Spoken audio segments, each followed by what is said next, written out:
Good morning po, kamusta na po kayo? Purihin ang Panginoon ngayon pong Friday morning, July 26, 2024. I hope and I pray na kayo ay nasa mabuting kalagayan despite sa naranasan nating malakas na bagyo at habagat na kung saan nagbabaha at nagpalubog sa maraming bahay dito sa NCR at sa buong bansa. Nawa ay patuloy tayong iniingatan at sinasamahan ng Panginoon sa ganitong matitinding sitwasyon na ating nararanasan. Sa umagang ito, ang ating morning devotion ay makikita natin sa Kawikaan 12:18. Ganito ang sinasabi, ang matalas na pananalita ay sumusugat ng damdamin, ngunit sa magandang pananalita, sakit ng loob ay gumagaling. Ang title po nito ay May Kapangyarihan ang Bawat Salita. There is a power in the word. It can build or destroy one life or future. Words are very powerful and can influence others to do right or wrong. Maari rin sa pamamagitan ng salita ay maligaw ang isang tao. For example, merong nagtatanong, hindi namang tama yung sinabi, ito ay kanyang maaring ikaligaw, ipaghamak, o matulungan siyang makita ang tamang direksyon. May mga taong gustong-gusto nating marinig magsalita. At may mga tao naman na ayaw nating kausap dahil puro hangin lamang ang kanyang dala. May mga pagkakataon ding dahil lamang sa ilang pangungusap, nakakalikha ito ng sugat ng damdamin at sumisira sa dating magandang relasyon. So, paano ba tayo dapat mangusap? Paano ba tayo dapat magsalita bilang mga lingkod ng Diyos? Nilikha ng Diyos ang sanglibutan sa pamamagitan ng salita. Ang salita ay isang kapangyarihang may kakayahang lumikha ng bagay mula sa wala. May mga tao ring mula sa wala ay nakakalikha ng malikhaing katha na maaring mangwasak sa buhay ng iba. Kaya nga malaking hamon sa bawat isa sa ating mga Kristiyano na hindi madawit sa mga gawaing mapanira, mapanglinlang, mapangimbento, sapagkat hindi dapat na may mga Kristiyanong masasama ang dila.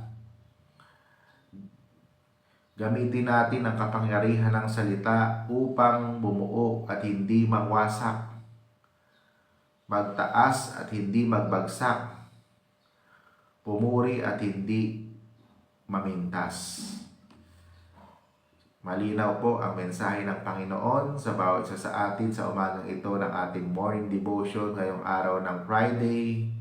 Ini-invite tayo ng Panginoon na maging responsable tayo sa ating pananalita.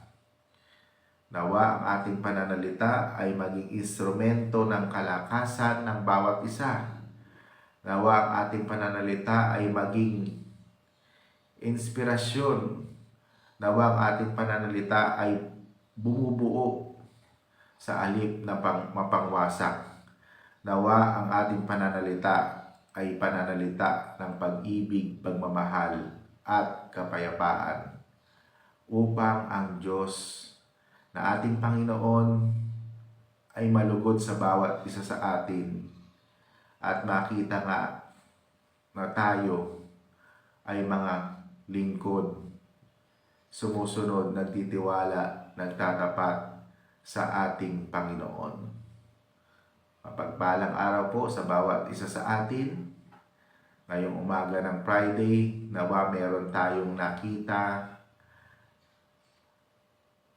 tinanggap sa ating morning devotion na may apply natin sa ating mga buhay bilang mga kumikilala at nagtatapat sa ating Panginoon.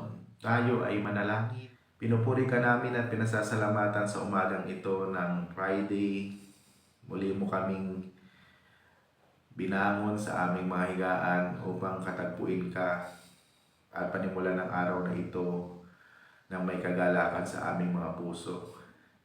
Despite sa katatapos na malakas na ulan at bagyo na dumaan sa aming bansa, pinagpipray ko po sa iyo ang iyong mga anak na nakikiisa, nakikibahagi sa aming morning devotion.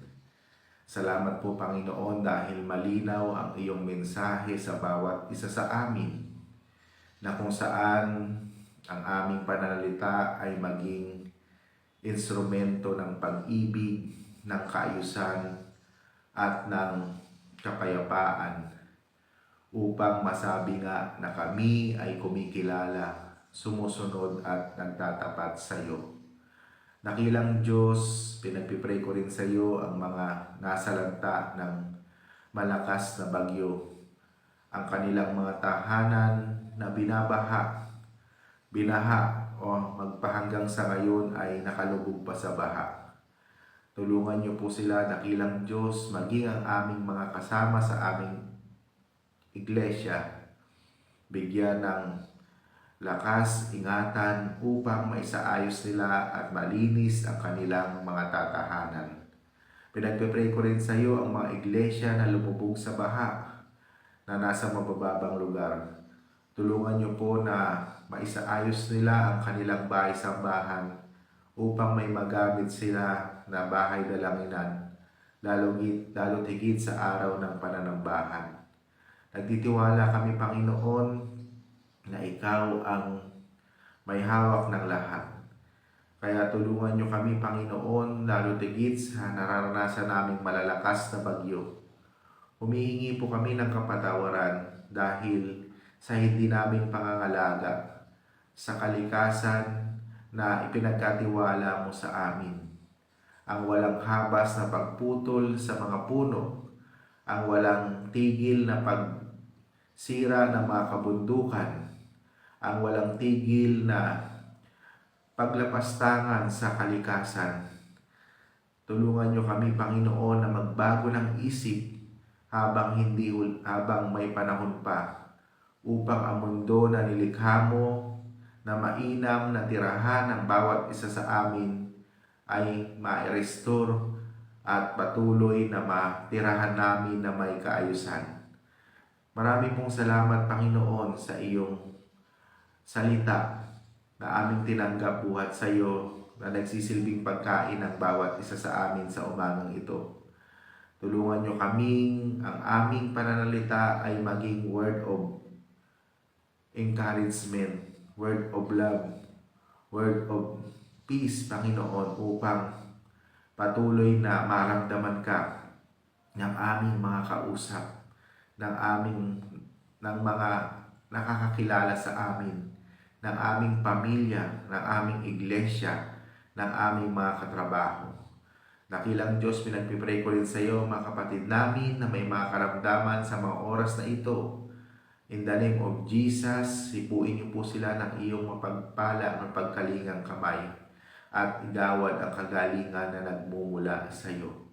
Pinagpipray ko rin sa iyo ang mga bata, ang mga senior citizen na prone sa mga iba't ibang karamdaman, samahan niyo po sila. At ganoon din po, pinagpipray ko rin sa iyo ang kabuuan ng CMC family, ang kanyang ministerial staff, ang kanyang mga lay organization. Salamat po, Panginoon. Panatilihin niyo po ang aming masayang paglilingkod, ang pagsunod sa iyo na may katapatan upang patuloy na sumulong ang iglesyang ito. At ganoon din po ang bawat mga churches. Pinagpipray ko po silang lahat sa iyo. Marami pong salamat. I-bless niyo po ang aming minamahal na bansa. Ganoon din po ang buong mundo. Manatili ang kaayusan, kapayapaan, pagmamahalan, at makilala ka ng lubusan ng lahat ng mga tao upang magkaroon kami ng buhay na ganap at kasiyasiya. Marami pong salamat, nakilang Diyos. Ito po ang aming panalangin sa matamis na pangalan ni Jesus na aming Panginoon. Amen. Ayan, natapos na naman tayo sa isa na namang edisyon ng Morning Devotion. Ngayon pong Friday morning, nawa ay patuloy tayong ingatan ng Panginoon. Meron pa pong mga malalakas na pag-ulan. Nawa ay patuloy tayong patnubayan at samahan ng ating Panginoon. Mula po dito sa Crossroad United Methodist Church, ito po ang iyong lingkod, Pastor Moses. Lagi nagsasabing ang Diyos ay mabuti, hindi lamang noon, ngayon, kundi sa mga susunod pang panahon. Hanggang sa muli, paalam!